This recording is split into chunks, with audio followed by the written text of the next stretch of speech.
Hi, this is Scott, Kilo Sierra 6, Delta Alpha Yankee, and for today's video, we're taking a look at the TIDRadio TD-H8. This is one that I've wanted to look at for a while now. I've heard some very good things about this, and I've been researching it, and I had it on the list of radios to buy for review, but TIDRadio contacted me and said, hey, would you like to take a look at this? I've only ever done one other review for a manufacturer, so I took them up on their offer, and this is what they sent me. Again, very excited about this, and for a number of reasons, because aside from the price of the radio, which is $69.99 as the MSRP, and I will leave links in the description where you can research that, and if you're interested in purchasing, you can purchase from those links. But often, I will tell you, $69.99 is the MSRP. They often sell for less than that. So it represents a pretty good value for your money. You're not paying, again, the bare minimum for a radio, like a $27 radio that is literally the least you can do to get into radio, but you're also not investing a lot of money in something that you may not pursue any further. So it makes for a really interesting entry-level radio. But the big question is always, is it any good? Is it something that is worthy of recommendation? Because trust me, there's a lot of radios out there that are sub $100 radios that I don't recommend, and I don't even bother to review because some of them are a real hot mess, and some of them I shoot with a shotgun because they irritated me that much. This is not going to be one of those experiences. This has turned out to be a very interesting process in getting to know this radio, because it's, again, for something that's at the $70 price range, this thing has a lot of cool features on it, and they paid a lot of attention to detail on some of the things here. They've taken some ideas from other radios and incorporated them into this, and then they've included some stuff that I've never really seen anywhere else being done. So it's interesting enough just on that level. But let me give you the basic specifications on this thing. So this is dual band analog HT. This is a radio that can be set up to operate as an amateur radio locked into the ham band, so it'll only transmit 144 to 148 megahertz on VHF and 420 to 450 on UHF, and it won't transmit out of band. Or it can be set up to operate as a GMRS radio that will only transmit on the 22 simplex channels and 8 repeater channels that are allocated to the general mobile radio service. Or as a third option, it can be set up for full expanded transmit, where it will transmit across its entire receive range, which is 136 to 174 megahertz and 400 to 512 megahertz on UHF. That's a high degree of versatility in this radio, and I'm not familiar with a heck of a lot of radios that will do that. Most of the time you can find a radio that's a ham radio that you can do expanded transmit on, and then it'll do amateur radio plus GMRS, because it'll do everything else in between. But I haven't seen it where you can set it up in one mode or another mode and it stays legal in either mode. Now, I'll leave it to you to define the legalities of that. But and then, of course, there's that third option of having full expanded transmit, so you can use amateur radio, GMRS, MERS, all kinds of different stuff, which I don't object to, so long as it's used responsibly and for the purpose in which it's designed. But again, I don't want to litigate that. I've done that in other videos. And I will do a separate video entirely explaining how to do that process, how to set up the different operating modes, and then what you get within those operating modes. So that'll be a separate video, because that's a lot of information. But beyond its ability to be set up in the different modes, it's a channel that possesses 200 memory channel slots, which is adequate for a radio that's used in the local sense. 200 channels, for a lot of folks, that's plenty. I have some needs that take me well beyond that for some purposes, and I have radios for that. But I also have a lot of radios like the Yaesu FD65 that have 200 memory channels, and I'm perfectly satisfied with that number of channels. This does have weather protection. It is IP65 rated, which means that it'll take a direct water jet to the radio from any angle for a specified period of time, although they never specify that time in the actual rating. But suffice it to say, in a heavy rainstorm, this thing's going to be good to go for outdoor use, which is an important factor for me in reviewing a radio, and particularly in any radio that I recommend. I recommend very few radios that are not IP rated in some way or another, so it's got that. So we covered the memory slots, we covered the different operating modes, we covered the price, we covered the IP rating. So let me give you my general first impressions on this radio when I took it out of the box. It's a substantial radio. It's a little bit on the large side. This is how it compares physically to an FT65, which it's a little bit bigger, not too much thicker, but it's a beefy radio, but it's not too big. It's not something that's so big that it gets on the edge of being ridiculous. It's got a good solid feel to it. It has a dense feeling, but it's not overly heavy. Some radios, you pick them up, they feel very wispy. They feel like they're basically just a hollow plastic case, almost like you're holding an egg, and I don't like that. This has like I said, a good solid feel to it. They've designed the case quite well. It's got sort of a matte finish to it, kind of a pebble finish to it. Got a couple of areas of reinforcement here for the PTT side and the volume control knob on the other side. And again, it's got, like I said, general workmanship all the way around. There's no sharp edges. There's no imperfections. It looks good, feels good, handles good. And only long-term testing will determine how well this thing stands up to abuse. I haven't exactly kicked this thing down the driveway yet, but it looks like it's going to take a punch pretty well. So with that, let me go ahead and work my way around the radio, discuss some of the other features, and then you're going to see some of those innovations, some of those attention to detail points that I alluded to earlier.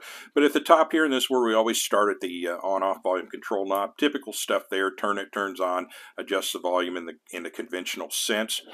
In the center top portion of the radio, where they would normally have a channel control knob, which would be my preference, channel control is controlled by the up-down arrows here, as well as menu selections. Instead of that, you get the obligatory flashlight. Now, you can elect to have this flashlight controlled by any one of the programmable keys, either the programmable top key or the two side keys, or you can elect to not have it programmed to be turned on at all. Some people may like it that way. If you're somebody who has a use for a flashlight, it's a pretty simple matter to program the top button so that a short press turns the light on, second press strobes, third press turns it off. There you go. I've found these flashlights to be more and more useful in my daily activities, so all right, but I do kind of have a suspicion that the reason these flashlights are on top of the radio right here is at some point someone decided that channel control knobs were too expensive and they needed to replace that hole with something, and they put an LED in there and the idea stuck. That's the best excuse I can come up for it. Real quick, want to point out there's a little slot here for your lanyard if you're one of those people that uses one of those. Moving to the antenna, this radio comes provided with two antennas. You have the shorter 8-inch version, and then they also have sort of a copy of the Nagoya NA771. This is something that you commonly see on Amazon. You see this particular base used. This is a genuine Nagoya NA771. They do look quite a bit different. The actual build out of the antenna is also quite a bit different as well. This actually looks a lot more like the build out for the NA771 Golf, which is a GMRS antenna.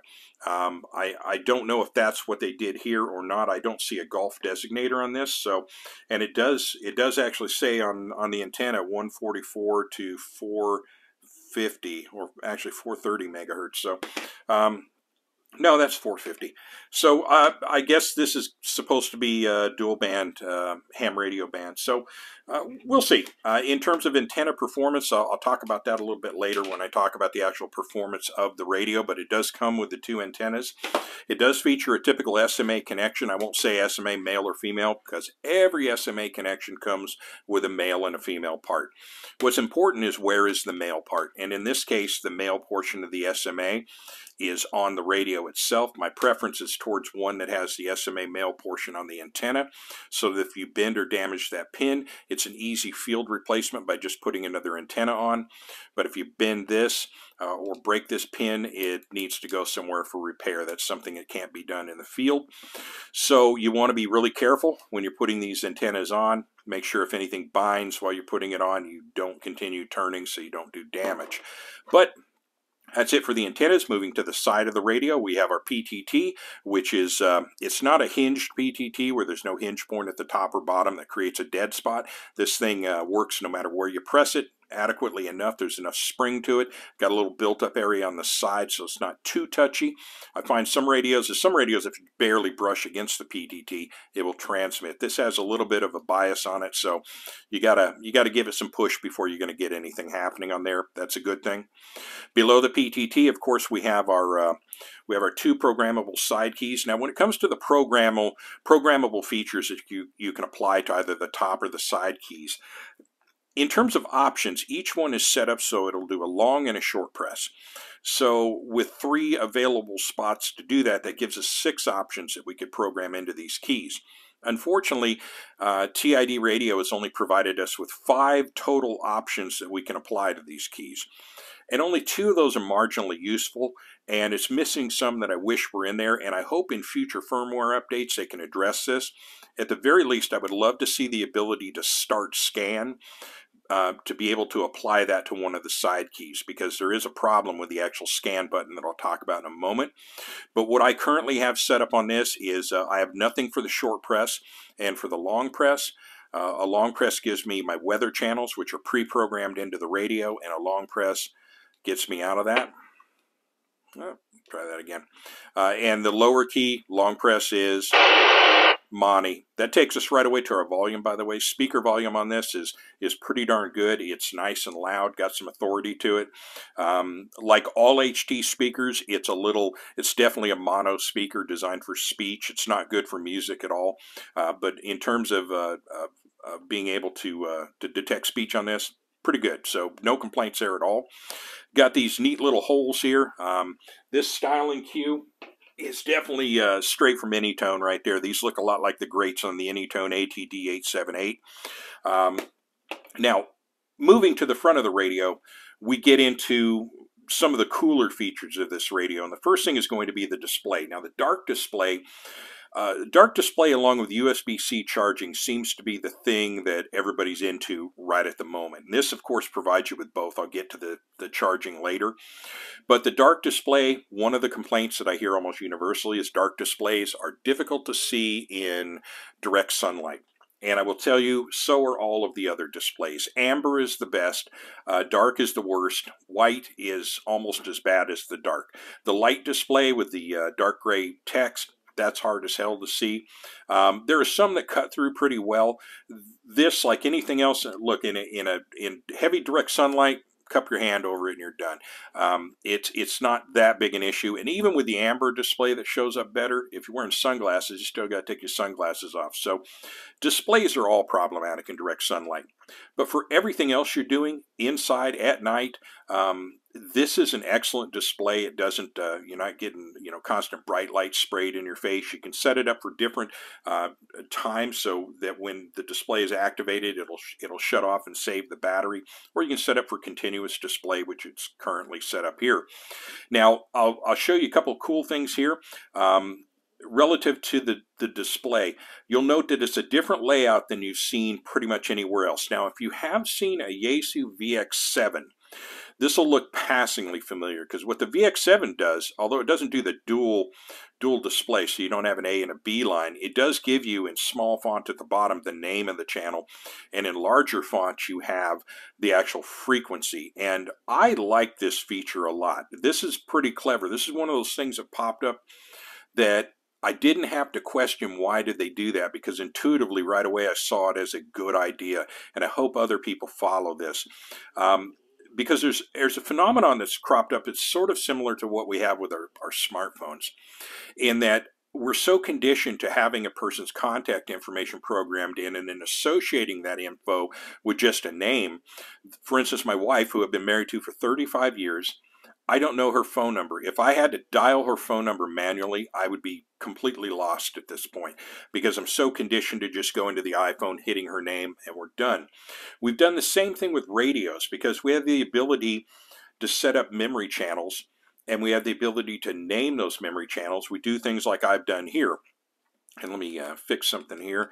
So I've got 2 lines of display here, and they both have names on them, and all of my radios are set up this way. I have TCRC1, which is a Tulare County Amateur Radio Club VHF repeater, and then I have TCRCG1, which is one of 2 of the GMRS repeaters we have for the club.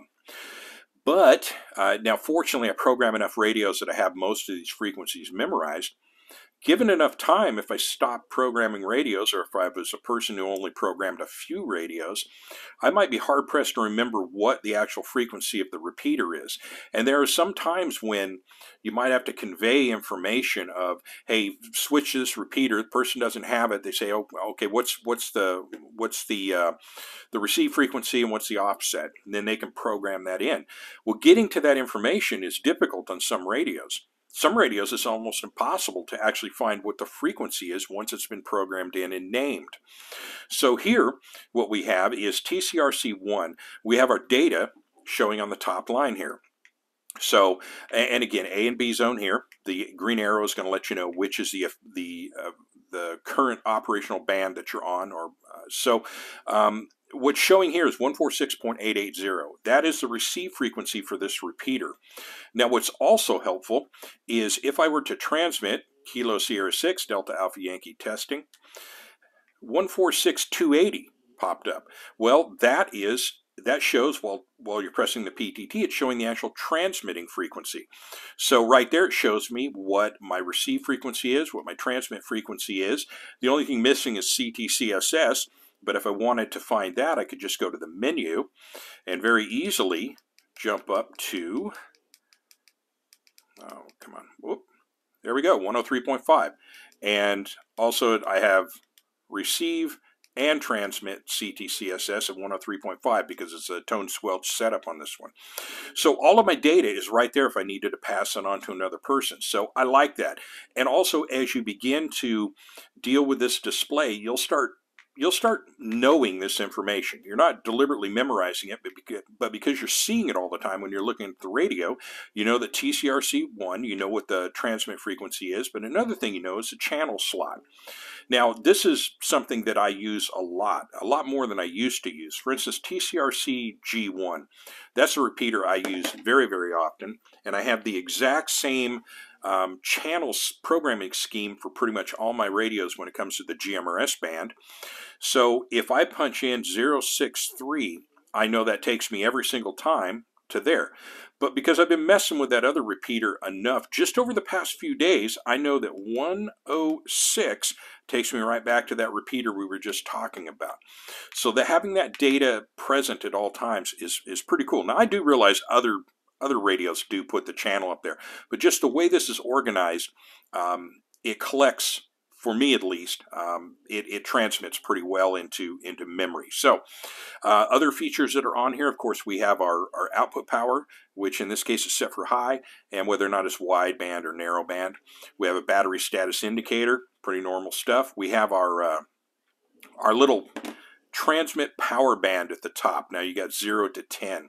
And I'm guessing with the depleted battery, you're going to see that number go down, but this is a fully charged battery, as you can see from the status indicator. And every time you press that, it's going to say 10 if it's on high. Now that takes us to something I didn't even cover in the original specs when I talked about this. You see a lot of information saying this is a 10-watt radio. Kind of like Yaesu, ICOM, and Kenwood say some of their HTs, for instance, are 5-watt radios. Well, I can tell you pretty much every Yaesu HT that I've ever tested, I can get it to go 5 watts on in some areas of the band that I'm operating with. But for instance, VHF might be 5 watts, but UHF is going to be 4 watts, or vice versa in some cases on some radios. You will find that oftentimes the manufacturer is going to state what their highest potential output power is. That's often in a very narrow spectrum on one particular frequency. Under certain testing conditions, they get 10 watts. If they can do that, they hang their hat on that. I have seen other companies that just will make an outlandish claim. There's another company, Baofeng, for instance, is pretty bad for this. They'll say this radio does 10 watts. Their AR-152 radio, for instance, when I bought that, they were really touting that this thing would do 10 watts. It would do 4.5. That's the highest I could get on anything, was 4.5 watts. If they just would have said 5 watts, I would have said, okay, 4.5 is within specs. Because depending on who's testing this and how it's being tested, very seldom do you see a radio that consistently achieves its max power output rating. This one comes very, very, very close. I was never able to get a full 10 watts on my testing, but I got mid nines a lot. So really the lowest I got in some of the band was down around 8 watts. So between 8 and 9.5 watts is what you can reasonably expect this radio to produce. But what's important is it's not producing 50% of its stated output wattage. So it's not one of those cases where they say it's 10 watts and you're only going to do 4.5 or 3.5. I've seen some that say 10 watts and actually do 3.5. This is not the case. So you're going to be, in some cases, you'll probably find something as low as 7, but it's not that far off the mark. So you can reasonably expect 8 to 9.5, and at least that's been my experience with this particular radio. Okay, moving on. Let's talk about how some of the buttons and how they affect things. So our bands here are A and B bands. You toggle those with the A-B button. Pretty easy to figure out. The green arrow is going to indicate which band is currently active. The VFO memory mode button, of course, if I were to press that, it's going to take me to VFO mode, and then from there I can actually program in the frequencies so long as the radio is open to transmit on those frequencies, or for purposes of receiving. I can punch in a whole lot of cool stuff. So if I need to go back to memory, short press gets me back there. The BL button is what you use to activate if you want to use the Bluetooth programming feature on this radio. Now this is something that a lot of people really like. You can program this radio without having to get a programming cable involved. And in this day and age when Windows keeps doing updates to eliminate our USB drivers, that's kind of an important innovative feature. Now I have not used this. I'm still an analog kind of guy, and I just went with a Baofeng UV5R programming cable, and it worked just fine on this. So I have not used the Bluetooth feature. Would be interesting if they did the Bluetooth microphone. That would be kind of a cool thing. So, and that may be something that may be a future development. We'll see. But for now, at least, though, you can use, I believe, OD Master is the program that you use for this, and you can use either your computer or your smartphone. And I may do a follow-up video where I test that specifically. In fact, I will do. I will do that just to see what it's like, because it may be something that converts me into a new technology. So there. Moving down, we already saw we can access our menu button with the menu key. Now, for a $70 radio, this thing has some cool stuff in its menu that I was not expecting. Now, one thing that I always want to see in any radio is I want to see the ability to add and delete channels from scan. If you're doing scanning, we've all run across situations where we come across a channel where there's activity we don't want to hear. And it's nice to be able to pause that and take it out of the scan loop. With this, it's very easily done. You just go to item number 16, press menu again, and select either on or off to have it in the scan ad, and then press menu again and press exit, and you're good to go. But let me show you something else that I really was not expecting on a $70 radio, and we have to go up to item number 45, I believe. So give me a second here, and that is mic gain. Now this is something that one of the sub $100 radios that I recommend a lot is the Yaesu FT65. I like the FT65 a lot, and these two radios kind of compete with each other, and I will be doing a head-to-head, one against the other here very soon. But one thing that the FT65 does not have, and it should because it's notorious for having low audio on the mic, is mic gain. The ability to turn up or turn down the sensitivity of the mic is a pretty cool feature to have, and on a $70 radio I was not expecting that.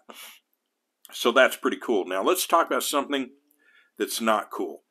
And this is why I would like to see at some point TIDRadio add in a firmware update the ability to program scan into one of the side keys, because the current scan button they have is a problem.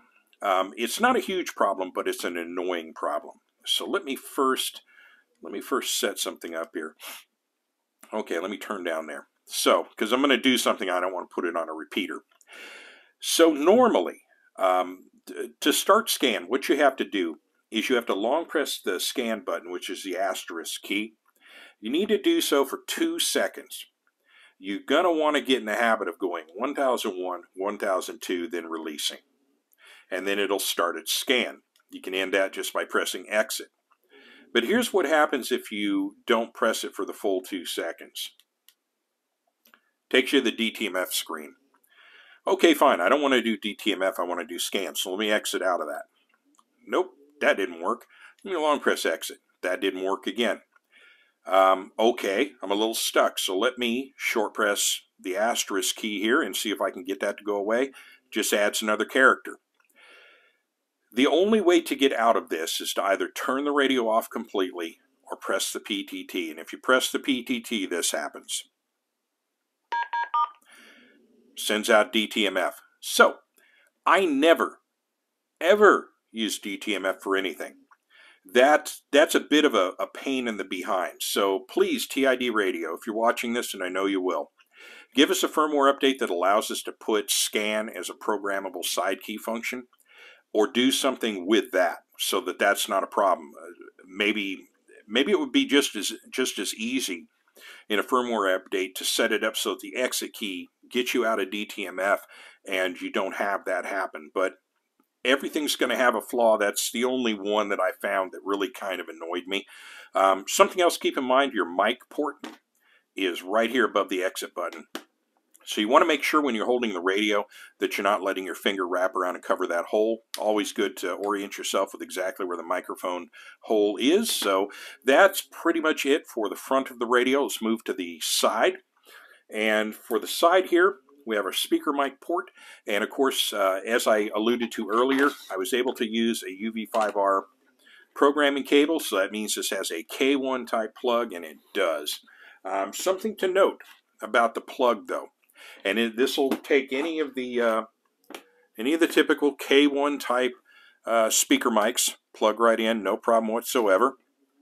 You want to make sure though, because you've got this little built-up area right here that's going to contact the strain relief, and it is possible to think you have it in, and it's not. You're going to want to see a little bit of departure angle on that strain relief, and make sure that that is fully seated. I did have a problem that actually delayed my review a little bit, because when I used the programming cable, now this has since cleared up. I have not had this problem, so I don't know if it was some garbage that was in the contacts inside, but when I initially put the programming cable in, I thought I had it seated all the way in, and I pressed it in as I normally press in any other speaker mic, and I've done this hundreds and hundreds of times. But when I went to hook up to my computer, I could not get it to hook up, so I thought I had a driver issue. So I was chasing drivers for quite a while, actually, about a day and a half. I went to the TID Facebook user group, and I noticed a lot of people having the same problem in getting their radio to communicate with their computer, in that they didn't press in far enough. If you're having that problem, or if you have that problem coming up, before you do anything, make sure the cable is fully seated. Now, in my case, like I said, it's pretty easy. Every time I put it in, it goes right where it needs to go now. But initially, it stopped. It stopped dead, like right there. And when I pressed it, there was a snapping sensation. I mean, it really clicked. It hasn't done that since then. So I don't know if maybe it was a pinch point or something inside of the contact. Not sure, but something to look for if you get one of these radios. Just make sure that cable is fully seated. Now let me show another attention to detail point that TID has included here that I like. One problem with the speaker mic port covers like this one that open and then just bend down out of the way is that if you're going to use a speaker mic and you're going to use it with, say, a radio pouch, you have to constantly be fiddling with this to get it out of the way, to get it into the pouch and out of the pouch, or not out of the pouch, but into the pouch. Also, if you've got this thing sitting on a table, it's something that is going to catch on stuff all the time. A lot of radios have that arrangement, but they do not have the ability to remove that piece without destroying it in the process. And you know, if it's something where you may need this sometime in the future, and I have a couple of radios that I just didn't care. I just cut the thing off. But if you want to, at some point, go ahead and cover this up and make sure that it's weather protected, it would be nice to be able to remove it. And TID was generous enough to give us a little screw on the side here so that we can just very easily turn that screw and take that piece off completely. And from there, we have a nice clean area here to plug the speaker mic in, and now you don't have that flap that's going to be getting in the way of things all the time. So cool little cool little engineering point there that I thought I'd mention. So now moving to the back of the radio, we have our belt clip, which is secured by 2 screws. Here's a pro tip for you, by the way. If you're going to be using this radio in a pouch, you do not need the belt clip. And you are going to get far better fitment if you remove that belt clip, whether it's a pouch that my company makes or a pouch from someone else. Understand that the back of the pouch is flat. The back of the radio is flat. But once you include this thing in here, what happens is the pouch now has to bend and conform to that. It's gonna create excessive bulk. It's gonna make it difficult to get the radio in and out of the pouch. So if you're using a pouch, take this thing off. You will thank me for it when you do. Now, moving to, finishing up on the belt clip, the pin is staked, so you don't have to worry about the pin backing out. I did notice it's got some lateral movement, though. That's something I haven't seen too often in a belt clip, but there's a good amount of lateral movement there. It doesn't necessarily imply fragility, but I did notice that I had to move it to the left to make the radio sit up straight during the review. If I move it to the right, it tilts over. That's the only way I've discovered that, but there you go. Now, moving to the battery. We're going to talk about the battery and the charging capability, but the first thing I want to talk about is another attention to detail thing and borrowing from another design, but borrowing a good thing from another design, and that is the battery latch. These inexpensive Chinese radios come with any number of weird battery latches that I don't like, and they wear out and they're a problem. I'm currently having a problem with one of my Ocean radios that has the 2 little battery latches at the top. What's happening is that the battery's not seating all the way, and it makes it so that the radio actually tilts forward because the battery is kind of coming out somewhat. I pull it out, I mess around with it and jam it in, and I'm starting to get to the point to where I'm wondering at what point that is going to break entirely. I also recently had an Olinco radio that had a bad battery that started to swell. It swelled enough that it actually blew out the 2 little tabs on the inside of the battery that the latch engaged with to hold the battery on the radio, and it won't stay on anymore. So what TID has done is they've taken a very good battery latch and put it on here. Good, solid, friction fit. Holds it pretty well. I like that. So it's excellent. And it comes straight from the Yaesu FT60. Not as robust as one on the FT60, but I like the concept. I'm pretty confident that it's going to hold it in place, and I'm not going to have to worry about the battery latch dying of its own volition. So once we pop this off, this reveals that we have a 2500 milliamp lithium-ion battery pack. Battery life so far in this radio has been pretty good. Now, I don't have long-term experience with this radio, but it's not something that's caused me any concern up to this point. I've used it quite a bit over the past week and a half, and I've charged it twice, but I only charged it the second time just to make sure that I had full power to run a power test. But otherwise, yeah, it seems to have fairly good battery life to it, so not concerned there. Now, charging the battery, they gave you a couple of different ways to charge the battery that I like. We have the traditional cradle charger setup, which I think we're all familiar with, a lot of us use. Now, how you hook this up to your wall outlet is interesting, because you can not only hook it up to your wall outlet, but you can hook it up out in the field, because this connects via a USB-C port. So from there, we can elect to plug it into the wall wart here, the little transformer for your AC outlet in your house, or you could pull that off and you could plug this into a battery pack. You could plug this into an accessory port in your vehicle if you wanted to use the cradle. But if you wanted to eliminate the cradle altogether, you can also plug right into the battery and then charge that way. And you can charge either from the wall wart, or you can charge from a mobile power source, either from your vehicle or a battery, or rather a power pack that you have in the field. The other nice thing is this is all attached to the battery, which is excellent. Rather than the mistake some radio manufacturers have made, and in this case, as much as I love Ocean radios, this was a bad idea. Putting the power charge port on the radio itself requires that the battery be installed on the radio to charge. Now, if you're running multiple batteries in the field and you're running one battery in the radio and you're keeping another one, a spare battery charging on the side, you can't do that with that solution there. You have to take a charging cradle into the field, and because that charging cradle is 120, you have to take an inverter out there. It's a mess. TID did it right. So you have a number of different charging options that are perfect for MCOM, so thumbs up to them on that. So that kind of wraps up all that I wanted to talk about on this radio. Again, I'm pretty impressed with this as an entry-level radio that's at a very affordable price for what you get. I think $70 is a very fair price, but believe me on this, I see these on sale regularly at much cheaper than that. That represents a tremendous bargain. Like I said, you get a lot of bang for the buck. It's an excellent radio as an entry-level radio. It's an excellent radio for an upgrade from one of the less expensive radios. It would be an excellent radio to throw in your MCOM as a spare that you can hand out in the field. And again, the layers of versatility in terms of what modes you can set it up with. This has definitely earned a spot on my recommended radio list, and believe it or not, that list is fairly small. At some point I need to do a video where I lay out all of the radios that I kind of recommend by price point.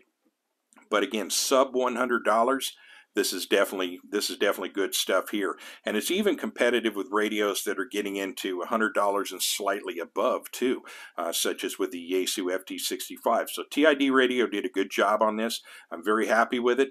And as I said, I will do a follow-up video after this where I detail how to set this up in the different modes and show you what you get with those modes. And then I've got a couple of other follow-up videos that I want to do. I want to do a couple of head-to-head videos, this against other radios, and see how they turn out. But with that, I will bring it to a close. Thank you for watching and or listening, and many thanks to TIDRadio for sending this to me for review.